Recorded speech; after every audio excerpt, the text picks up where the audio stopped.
এঁচোড় চিংড়ি তো খাওয়া হয়েছে, আজকে করব এই মুসুর ডাল দিয়ে এঁচোড় দিয়ে একটা পকোড়া। এত গরমে এরকম লস্যি পেলে আগে লস্যি খাবো, তারপরে রান্না শুরু করব। দে চামচতে। হেভি হয়েছে মনে হচ্ছে, একটু ঠান্ডা খাই। দারুণ হয়েছে, এবার রান্নাটাও দারুণ হবে। হাতে তো তেল মেখে এঁচোড় কাটা হয়ে গেছে। এরকম ছোটো ছোটো পিস আকারে কেটেছি। কুকারে একটা সিটি দেবো, একটু লবণ একটু হলুদ দিলাম। একটা সিটি দিলেই এঁচোড়গুলো সিদ্ধ হয়ে যাবে। এদিকে ডালটাও ভিজে গেছে, আধ ঘন্টা আগে তো ভিজিয়েছিলাম, ভিজে গেছে ডালটা। এবার মিক্সিতে দিয়ে দিলাম। এর সাথে দিয়ে দেবো একটা কাঁচা লঙ্কা, একটু আদা আর একটু রসুন। বেশ টেস্টটা ভালো হবে, কি মিহি পেস্ট হবে না, একটু মানে গোটা গোটা থাকবে, সেই রকমই পেস্টটা হবে। এই দেখুন, এই রকম ঠিক পেস্টটা হবে। দেখুন দানা দানা একটু আছে, তবেই কিন্তু ভালো লাগবে এই এঁচোড়ের কাটলেট তৈরি করতে গিয়ে।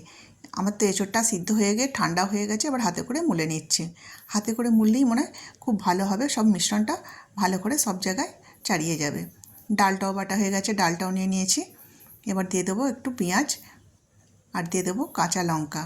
এবার পরিমাণ মতো মশলাগুলো দিয়ে দেবো, যেমন লবণ, হলুদ, লঙ্কা গুঁড়ো, জিরে গুঁড়ো, ধনে গুঁড়ো, একটুখানি গোলমরিচ আর একটু দিলাম। কাঁচা লঙ্কা তো দিয়েছি, কিন্তু গোলমরিচও একটু দিলাম, জিরে গুঁড়ো, ধনে গুঁড়ো। এবার এক চামচ নয় 2 চামচ আমি কর্নফ্লাওয়ার দিয়েছি, আর 1 চামচ বেসন দিয়েছি।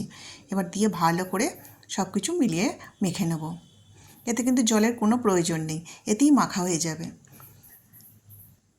সব কিছু দেওয়া হয়ে গেছে, এবার মেখে নেব। আর এই রকম মানে এঁচোড় চিংড়ি এঁচোড়ের ঝোল খেয়ে যখন বোরিং হয়ে যায়, তখন এই রকম একটা রেসিপি তৈরি করে খেলে কিন্তু খুব ভালো লাগবে। একবার অবশ্যই তৈরি করে খাবেন, দেখবেন খুব ভালো লাগবে। সব আমি কাটলেট আকারে শেপটা তৈরি করে নিয়েছি। এবার একটা চওড়া মতো বাটিতে একটা ডিম ফাটিয়ে নেবো। এতে একটু লবণ আর একটু গোলমরিচ দিলাম। ভালো করে আমি ডিমটা ফেটিয়ে নেব।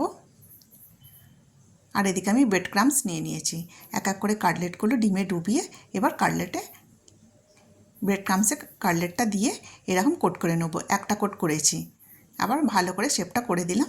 এইবার গরম গরম তেলে ছেড়ে দেবো। আঁচটা কিন্তু লোই থাকবে। হাই আঁচে ভাজলে কী হবে, ভিতরটা ভাজা হবে না, ওপরটা পুড়ে যাবে। এক এক করে সব কাটলেটগুলো আমার রেডি হয়ে গেছে। এবার আমি তেলে সব ভেজে নিচ্ছি, এপিট ওপিট আস্তে আস্তে উল্টে ভেজে নিলাম। আর এরকম কাটলেটটা দেখে কি মনে হচ্ছে দেখুন, ঠিক যেন দোকানের মতো। খেতে কিন্তু দারুণ হবে। চলুন, এক পিঠ তো ভাজা হয়ে গেছে, এবার তুলে নেব। গরম গরম প্লেটে তুলে নেব, তুলে সার্ভ করব। আর সবাই মিলে গরম গরমই খাবো।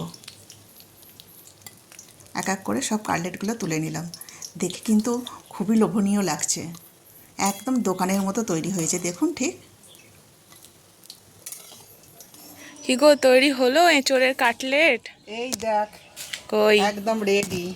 বাহ, দেখ, কাটলেট রেডি। এটা হচ্ছে এঁচোড় মুসুর ডাল দিয়ে করেছি।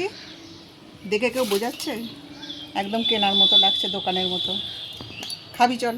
এই কাটলেটটা কি শুধু খাবি, এই জন্য তৈরি করেছি। কাঁচা আম, ধনে পাতা, পুদিনা পাতা দিয়ে একদম চটক মটক চাটনি। চলো, গরম গরম খাবে চলো।